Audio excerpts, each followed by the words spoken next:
মদিনার আকাশে রমজানের আনন্দ ছড়িয়ে পড়ল।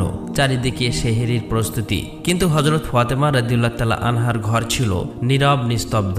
হযরত ফাতেমা রাদিয়াল্লাহু তাআলা আনহা সারা রাত ইবাদত করার পর রোজা রাখবেন, তাই সেহরি খাবার জন্য এগিয়ে গেলেন। কিন্তু দেখলেন ঘরে এক ফোঁটা পানি ছাড়া আর কোনো খাবার নেই।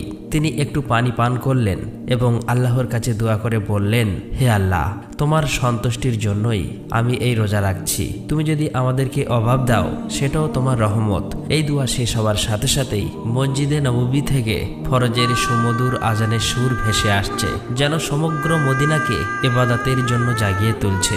ফজরের নামাজ শেষ হয়েছে। মদিনার আকাশে তখন সূর্য উকি দিচ্ছে। কিছু সাহাবী মসজিদে নববী থেকে বার হচ্ছেন, আর কিছু ব্যবসায়ী বার হয়েছে জীবিকা নির্বাহের জন্য। অতঃপর হযরত আলী রাদিয়াল্লাহু তাআলা আনহু কাজের সন্ধানে বার হলেন। এদিকে সকাল যত এগিয়ে যাচ্ছে ক্ষুধার জ্বালা তত প্রবল হচ্ছে। হযরত ফাতেমা রাদিয়াল্লাহু তাআলা আনহা নিজে তো পানি ছাড়া কিছুই খায়নি, তবুও ঘরের কোণে বসে আল্লাহর ইবাদত করছে।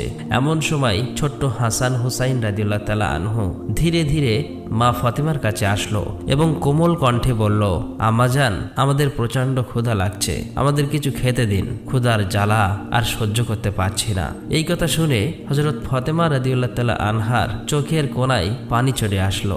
হৃদয়টা যেন হাহাকার হয়ে উঠল।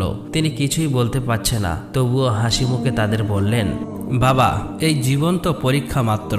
বাবা, একটু অপেক্ষা করো, ইনশাল্লাহ তোমার আব্বাজান কিছু খাবার নিয়ে আসবেন। এটা শুনে শিশু হাসান এবং হুসাইন রাদিয়াল্লাহু তাআলা আনহু আনন্দিত হয়ে সেখান থেকে চলে গেলেন। কিন্তু তিনি নিজেও ইফতারের অপেক্ষায় আছে। তার নিজের প্রচন্ড ক্ষুধা লাগছে, মাথাটা হালকা ঝিমঝিম করছে। তখন তিনি আল্লাহর কাছে দোয়া করে বললেন, হে আল্লাহ, তুমি আমাদের রিজিক দাতা। আল্লাহ গো, তুমি আমাদের রিজিক দাও। তুমি আমাদের সন্তানদের কষ্ট সহ্য করার শক্তি দাও। তুমি আমাদের ঈমান দৃঢ় রাখো। এই কঠিন পরীক্ষার মাঝেও তার হৃদয়ে কোনো বিদ্রোহ নেই, কোনো হতাশ নেই, আছে শুধু ধৈর্য আর তাওয়াক্কুল। এদিকে হযরত আলী রাদিয়াল্লাহু তাআলা আনহু তখন কাজের সন্ধান পেলেন না। সূর্য ধীরে ধীরে মধ্য আকাশে উঠে এসেছে।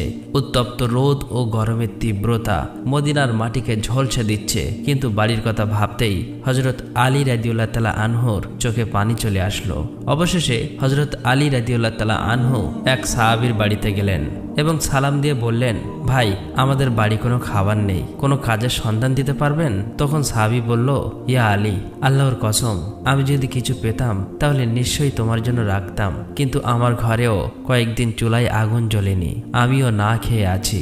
এই কথা শুনে হযরত আলী রাদিয়াল্লাহু তাআলা আনহু স্তব্ধ হয়ে গেল। তখন